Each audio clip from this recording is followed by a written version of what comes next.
Hi everyone, Mrs. Kane here. This week in kindergarten through third grade, we did an animal self-portrait.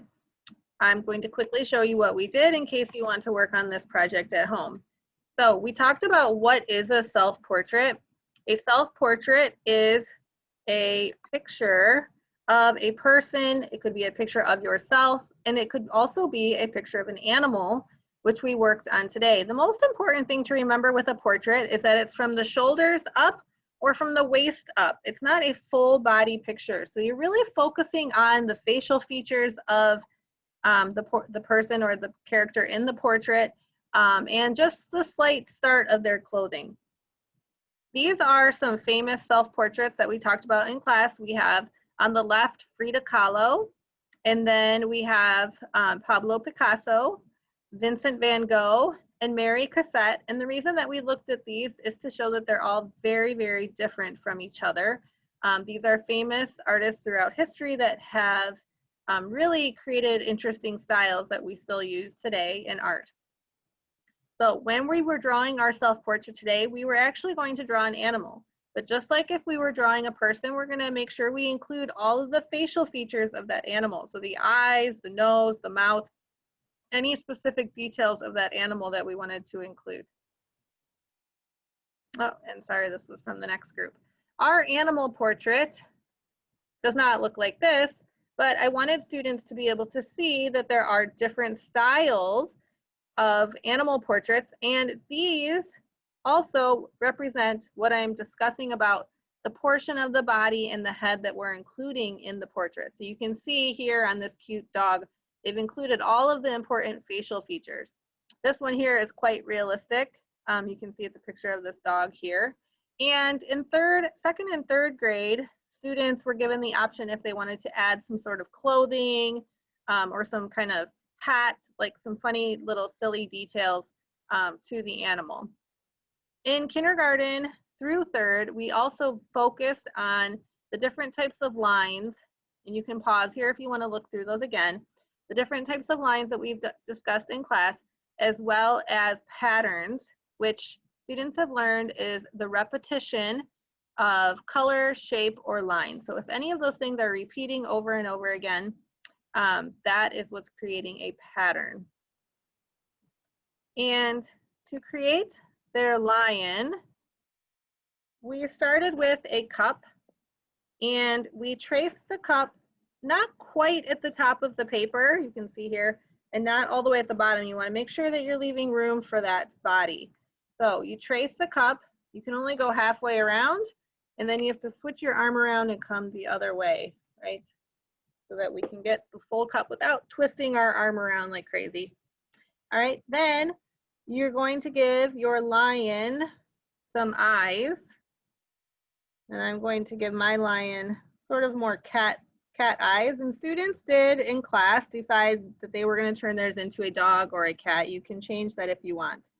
In second and third grade, we talked about the reflection line that you leave on an eye, because the eye is wet with tears inside. And if you look in the mirror at your eye, you will see a little white spot where the light is reflecting off of your eye. So we did leave a little white spot. Kindergarten and first grade did not focus on that yet. Then we gave our animal an upside down triangle with some rounded edges for the nose. And on the nose, I'm also going to leave a little white spot showing that, like our dogs and our cats, this lion has a little bit of wet texture there on the nose. Then we talked about how our nose, the animal's nose, a cat, a dog, the lion, has a snout that sticks out from the original face. It kind of protrudes out from the face. So we drew in the animal's snout. And I gave mine some little spots for some whiskers. Okay, and you just use straight lines coming out from that to create the whiskers. Now, this does not look like a lion yet. The thing that we add to make this look like a lion is the big hairy mane that goes around the male lion, like Mufasa or Simba. I'm going to add small ears At this point, students, if they were choosing to do a different animal than a lion, added different ear styles for whatever animal they were doing. For our demonstration, I'm going to continue on with the lion. To add a lion's mane, which is going to make this look like the lion, you could do either a wavy or a zigzag line around the lion. Okay, now you can see this is starting to look more like a lion, adding that big hairy mane.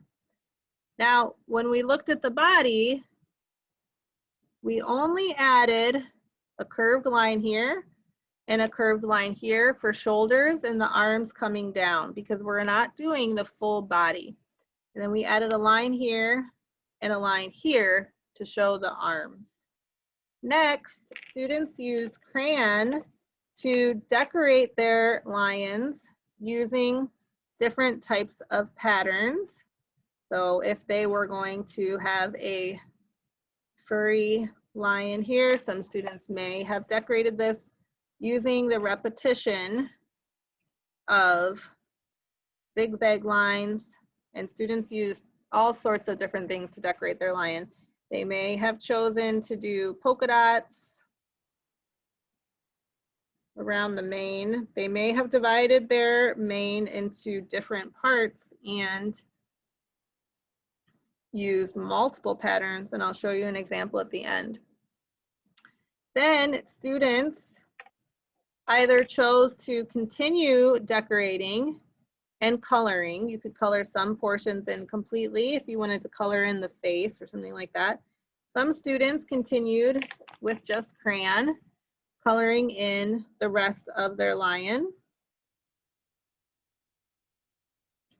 And some students chose at this point to add some watercolor paint to create a wax resist over their crayons. So the crayons are made of wax, which resists the watercolor crayons or the watercolor paints.